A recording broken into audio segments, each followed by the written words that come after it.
Hello बच्चों, कैसे हैं आप लोग। तो बेटा हमने आपको वेक्टर एंड स्केलर क्वांटिटी हम पढ़ा रहे थे और वेक्टर एंड स्केलर क्वांटिटी का हमने लेक्चर 1 ऑलरेडी हमने इस पे बना चुके हैं वीडियो। आज हम किसकी बात करेंगे? लेक्चर नंबर 2 की बात करेंगे।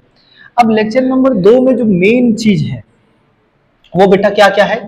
तो पहली जो चीज है वो है डॉट प्रोडक्ट। कौन सा प्रोडक्ट है बेटा? Dot product.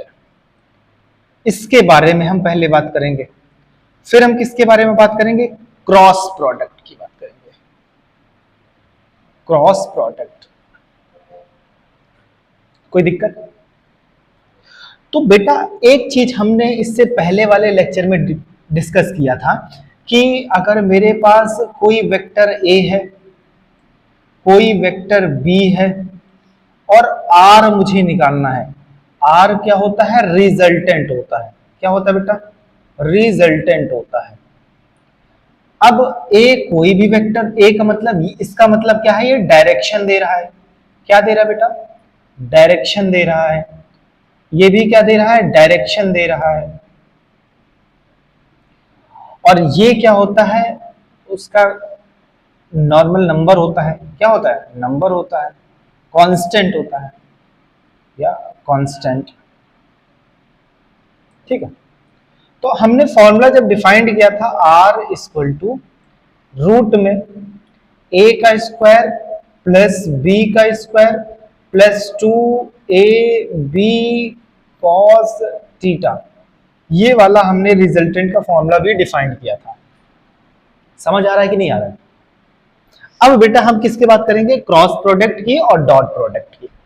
ठीक है, जल्दी जल्दी हम समझते हैं क्रॉस प्रोडक्ट क्या होता है और डॉट प्रोडक्ट क्या होता है। ध्यान दो, अगर हम देखें डॉट प्रोडक्ट तो ये एक मल्टीपल में होता है, मल्टीप्लाई में होता है। एग्जाम्पल करें तो बेटा मेरे पास कोई ए वेक्टर होगा, कोई बी वेक्टर होगा, होगा कि नहीं होगा? तो हम बना लेते हैं। मैंने कहा ये जो वेक्टर है ये मेरे पास बी वेक्टर है। कैसा वेक्टर है बेटा? बी वेक्टर है। और ये वाला जो वेक्टर है बेटा, ये कौन सा वेक्टर है? ए वेक्टर है। इसको और बढ़िया से लिख दो, ए वेक्टर है। अब एक चीज देखोगे बेटा कि जो ये वाला वेक्टर है और जो ये वाला वेक्टर है, इसके बीच में जो एंगल दिया है वो कितना दिया गया है? 90 डिग्री। कितना दिया गया बेटा? 90 डिग्री दिया गया है।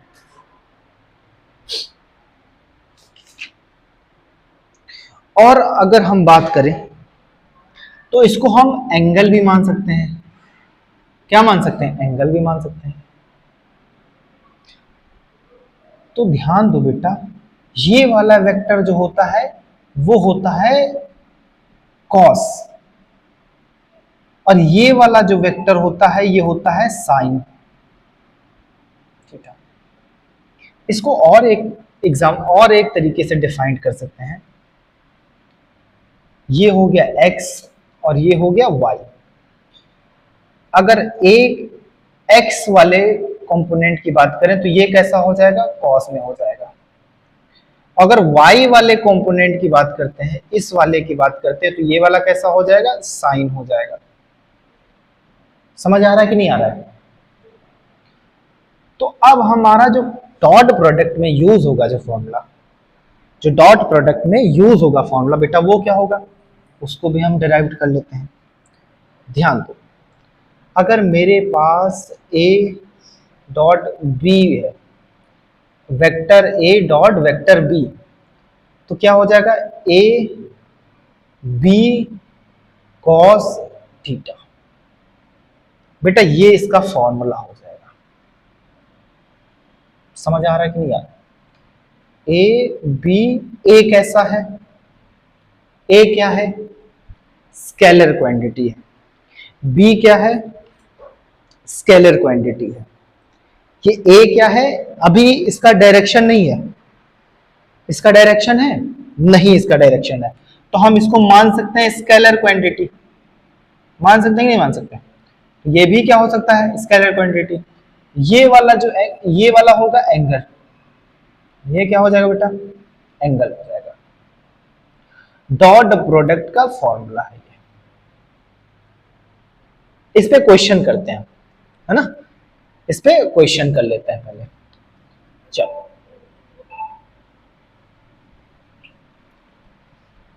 बेटा देखो, फॉर्मूला लिख दें, vector A dot vector B equal to A B cos theta. ये मेरा फॉर्मूला हो गया। अब हम क्वेश्चन कर रहे हैं इसके। बेटा क्वेश्चन कह रहा है कि 20 न्यूटन बल है, ठीक है, 20 न्यूटन तथा 5 न्यूटन के दो बल हैं। अच्छा, इससे पहले और एक चीज देख लेते हैं। ये तो इसका फॉर्मूला हो गया। क्रॉस का फॉर्मूला क्या हो सकता है? क्रॉस का सिंपल सा A vector A cross vector B is equal to A B sine theta. ये फॉर्मूला उसका हो जाता है। बस यहां पे डिफरेंट क्या होता है बेटा? यहां पे साइन होता है तो यहां पे कॉस हो जाता है। तो एक चीज याद रखना, डॉट में, डॉट प्रोडक्ट में, डॉट प्रोडक्ट में हमेशा कॉस यूज होगा और क्रॉस प्रोडक्ट में हमेशा साइन यूज होगा। इस चीज को याद रखना, ठीक है? बाकी सेम है। अब एक क्वेश्चन ले रहे हैं, देखो 20 न्यूटन तथा 5 न्यूटन के दो बल है। एक कह रहा है कि 20 न्यूटन है और एक कह रहा है 5 न्यूटन है और 30 डिग्री का कोण बना रहा है। कितने डिग्री का बना रहा है?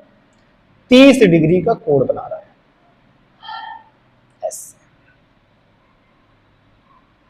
इस तरीके का 30 डिग्री का कोण बना रहा है और ये वेक्टर हो गया, ये वेक्टर हो गया।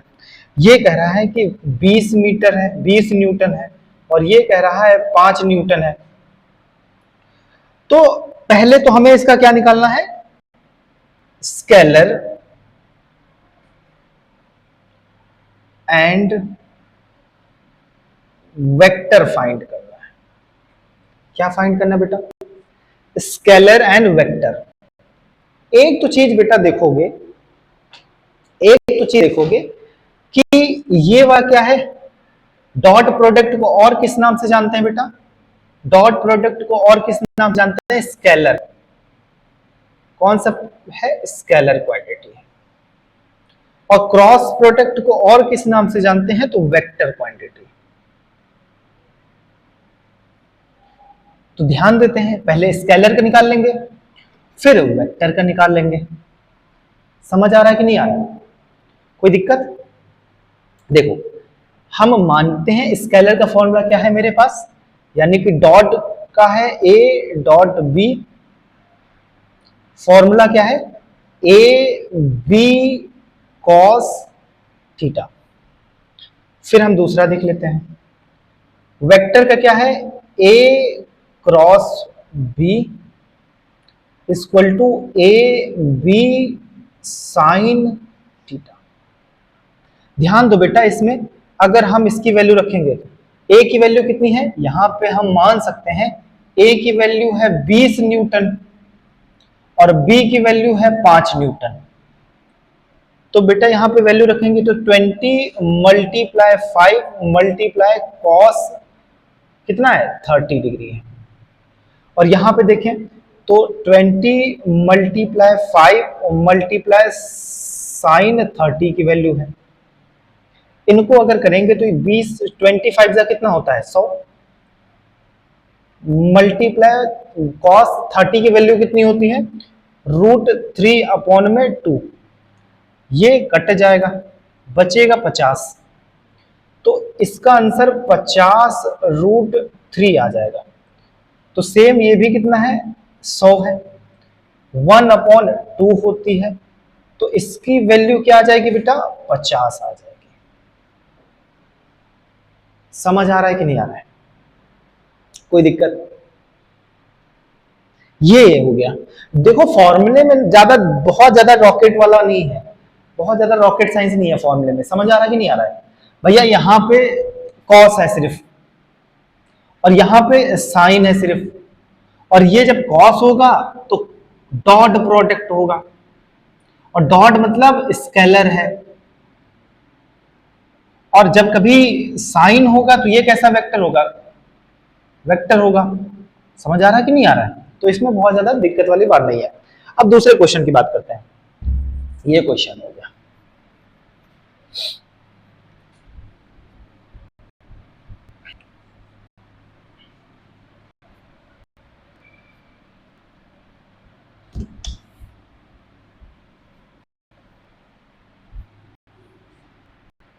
दूसरा क्वेश्चन देखते हैं बेटा। दूसरा कह रहा है कि दो सदिश का दो सदिश का सदिश गुणन उसके अदिश गुणन के √3 गुना है, तो कोण ज्ञात करो बेटा। क्या ज्ञात करना है? कोण ज्ञात करना है, यानी कि एंगल फाइंड करना है। क्या फाइंड करना है? एंगल फाइंड करना है। तो देखते हैं भैया, तो इन्होंने कहा कि आपके पास दो टू वेक्टर है। क्या है? टू वेक्टर है। और इन्होंने कहा कि उसके मल्टीपल्स के स्केलर मल्टीपल्स के स्केलर मल्टीपल्स के डॉट में कितना है गुना है ज्यादा? 3 गुना। तो टू वेक्टर को हम कैसे रिप्रेजेंट करते हैं? वेक्टर मतलब क्या है? क्रॉस। वेक्टर मतलब क्या है बेटा? क्रॉस है। स्केलर मतलब क्या है? डॉट है। कैसा है? डॉट। क्रॉस में कैसा होता है? ए वेक्टर मल्टीप्लाई बी वेक्टर, इस तरीके से होता है। यही तो होता था बेटा। इसका क्या होता था? A B sine theta. और डॉट का क्या होता था बेटा? A dot B equal to A B cos theta. Right? होता था कि नहीं होता था? अब अगर हम इसका देखें तो हम इसको मान सकते हैं यहां पे भी सेम है और यहां पे भी सेम है ए बी की वैल्यू। तो हम एक काम कर सकते हैं ये कि साइन अपॉन कॉस थीटा कर लेते हैं, ठीक है। और इसके बराबर क्या रख देते हैं? इसकी वैल्यू। अब बताओ बेटा, ये किसकी वैल्यू होती है? ये किसकी वैल्यू होती है? ये किसकी वैल्यू होती है? tan की वैल्यू होती है। ये किसकी वैल्यू होती है? tan की वैल्यू होती है। अब ये tan √3 किस में आता है? 60 डिग्री में आता है। किस में आया? 60 डिग्री में। तो ये भी फाइंड हो गया। हो गया कि नहीं हो गया? तो इस तरीके से हम इस क्वेश्चन को भी सॉल्व कर सकते हैं, ठीक। नेक्स्ट क्वेश्चन,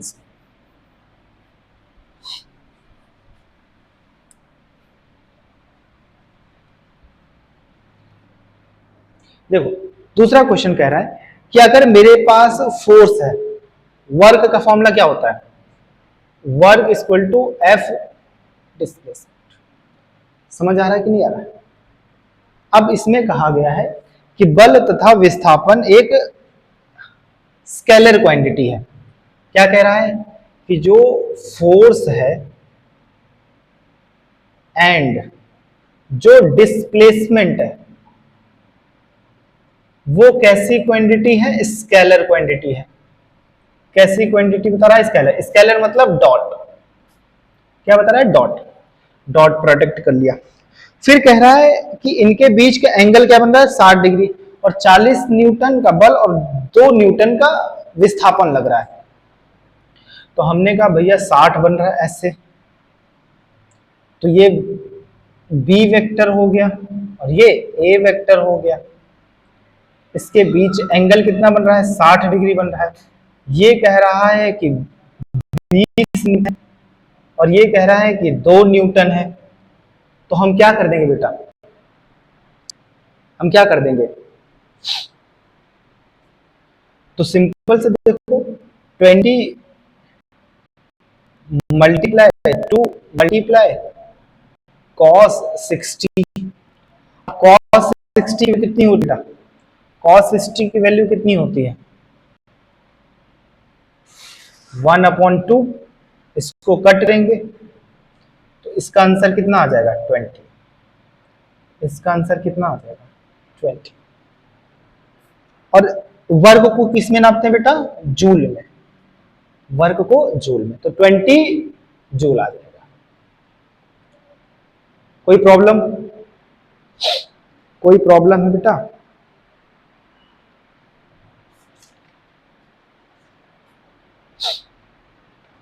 अब अगर कहा जाए कि डिसोसिएशन ऑफ वेक्टर क्या होता है ना? डिसोसिएशन ऑफ वेक्टर,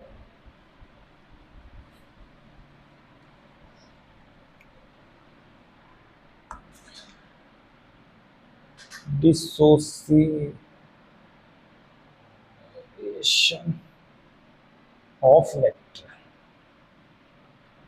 बेटा इसमें एक चीज देखो, जो y वाला पॉइंट रहता है ना, जो y वाला पॉइंट, वो साइन रहता है। ऐसे मान के चलो, एक ये वेक्टर हो गया और एक ये वेक्टर हो गया, ये x एक्सिस हो गई, ये y एक्सिस हो गई। r रिजल्टेंट है, ये क्या रहेगा? साइन थीटा, और ये भी रहेगा r cos थीटा। ये हमने आपको पहले बता दिया था, बताया था कि नहीं बताया था? और ये वाला क्या है? ये वाला क्या होता है? रिजल्टेंट होता है। आर क्या होता है बेटा? रिजल्टेंट होता है। तो इसका जो, अगर हम फॉर्मूले की बात करें, अगर इसके, अब इसमें क्या है? इसमें कुछ नहीं है, सेम रहेगा। इसका अगर हम क्वेश्चन करने की बात करें, क्वेश्चन करें तो कह रहा है 50 न्यूटन का एक बल 30 डिग्री के कोण पर कार्य करता है, तो एक्स और वाई निकालो। 50 न्यूटन का बल है, अगर 30 डिग्री एंगल पे बनाता है, समझो क्वेश्चन कह रहा है कि भैया 50 न्यूटन का कोई फोर्स है, ठीक है, और उसके बीच में एंगल कितना है बेटा? 30 डिग्री है। तो हमें बताओ आर साइन थीटा की वैल्यू और आर कॉस थीटा की वैल्यू। तो आसान है बेटा। अब हम क्या लिखेंगे? आर साइन थीटा कितना है? आर साइन थीटा कितना है बेटा? आर की वैल्यू कितनी दी जा रही है? अब ये देखो, यहां पे देखो, आर की वैल्यू कितनी दी है? 50 न्यूटन। कितना है? 50 न्यूटन। आर की वैल्यू कितनी है? 50 न्यूटन। तो हम आसानी से बता देंगे कि अगर हम एक्स एक्सिस पे चलते हैं, कहां पे? एक्स एक्सिस पे, तो इसमें एक्स एक्सिस पे ये आएगा आर कॉस थीटा। क्या आ जाएगा बच्चा? R cos theta. आर की वैल्यू ऑलरेडी दी गई है, ये क्या है? आर है। तो 50 कॉस 60 कॉस 30। बेटा कॉस 30 की वैल्यू कितनी होती है? कॉस 30 की वैल्यू कितनी होती है? 50 रूट 3/2। तो ये लमसम 25 रूट 3 आ जाएगा। कितना आ जाएगा? 25 रूट 3 आ जाएगा। और अब किसकी बात कर ले? वाई एक्सेस वाले की बात कर ले, वाई एक्सेस की। तो बेटा वाई एक्सेस में क्या है? आर साइन थीटा है। आर की वैल्यू कितनी दी जा रही है? 50। साइन थीटा यानी कि साइन 30 रखेंगे, तो 50 मल्टीप्लाई 1/2, कैंसिल करने के बाद कितना आ जाएगा? 25। कितना आ जाएगा? 25 न्यूटन। तो ये दोनों आपको फाइंड कर दिए। समझ आ रहा है कि नहीं आ रहा है? कोई दिक्कत? अब दूसरा क्वेश्चन लेते हैं, ध्यान दो।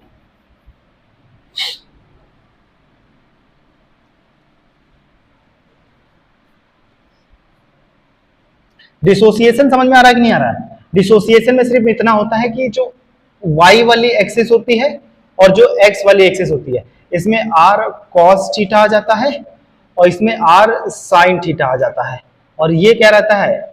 रिजल्टेंट रहता है, यानी कि r की वैल्यू रहती है। दूसरा क्वेश्चन कह रहा है कि 80 मीटर के वेग से कोई गतिशील 45 यानी कि 45 डिग्री के एंगल पे बना रहा है, यानी कि सिंपल से कह रहा है कितने डिग्री में बना रहा है? 45। कितने डिग्री में बना रहा है? 45। तो ये मान के चलते हैं, और ये क्या है? 90 डिग्री का। बताओ कितना बना रहा है, 45 डिग्री, 45 न्यूटन, कितना है, एक सॉरी 80, कितना है 80 न्यूटन, और एंगल कौन सा बना रहा है, 40 डिग्री का। ये वाई एक्सिस, ये हो गया एक्स एक्सिस, यहां हो गया आर साइन, और ये क्या हो गया आर कॉस थीटा। हमें पहले फाइंड कर लेना है आर, यानी कि हमें अगर फाइंड करना है एक्स एक्सिस में, किसके एक्स एक्सिस में, तो एक्स एक्सिस में है आर कॉस थीटा। आर की वैल्यू कितनी है बेटा 80 है, और कॉस 45 की वैल्यू कितनी आ जाएगी 1/√2, तो इसका आंसर कितना आ जाएगा 80/√2, और इसको डिफाइंड करेंगे तो √2 इक्वल टू 80√2/2 कैंसिल कर दो तो कितना बचेगा 40, तो इसका आंसर कितना आ जाएगा बेटा, इतना आ जाएगा। अब वही अगर हम बात करें किसकी, वाई एक्सिस की, इसकी बात कर लें वाई एक्सिस की, तो सिंपल सा आर साइन थीटा, आर की वैल्यू कितनी दी गई है 80, साइन 45 की वैल्यू 1/√2, तो 80 मल्टीप्लाई 1/√2, लमसम वही आ जाएगा 40√2। कोई दिक्कत समझ में आ रहा है कि नहीं आ रहा है? तो इस तरीके से ये वेक्टर और स्केलर पूरा खत्म हो जाता है टॉपिक। इसके बाद कुछ नहीं पढ़ना है, जो आपको बेसिक चीजें हैं जो आपको नॉर्मली कॉम्पिटिटिव एग्जाम है, कोई भी बोर्ड है वो इतना ही पूछता है, ठीक है, एकदम स्टेट लेवल में अगर बात करें, बोर्ड यूपी बोर्ड की बात करें, और कुछ ज्यादा खास पूछता नहीं है। तो ये टॉपिक हो गया खत्म। नेक्स्ट टॉपिक जब बनाएंगे, नेक्स्ट टॉपिक जो होगा वो होगा मोशन एंड वेलोसिटी पे, ठीक है। इसके 2 लेक्चर में ऑलरेडी स्केलर एंड वेक्टर खत्म कर दिया है। अब जो तीसरा चैप्टर होगा वो होगा मोशन एंड वेलोसिटी में, उसका भी 2 से 3 लेक्चर में कंप्लीट करने की कोशिश करेंगे, ठीक है। लेकिन ये जो क्वेश्चन है इनको प्रैक्टिस करो, और जो आपको थ्योरी बताई जाए, जो आपको कॉन्सेप्ट सिखाया जाए उसको आप अच्छे से पढ़ें, ठीक है। Thank you.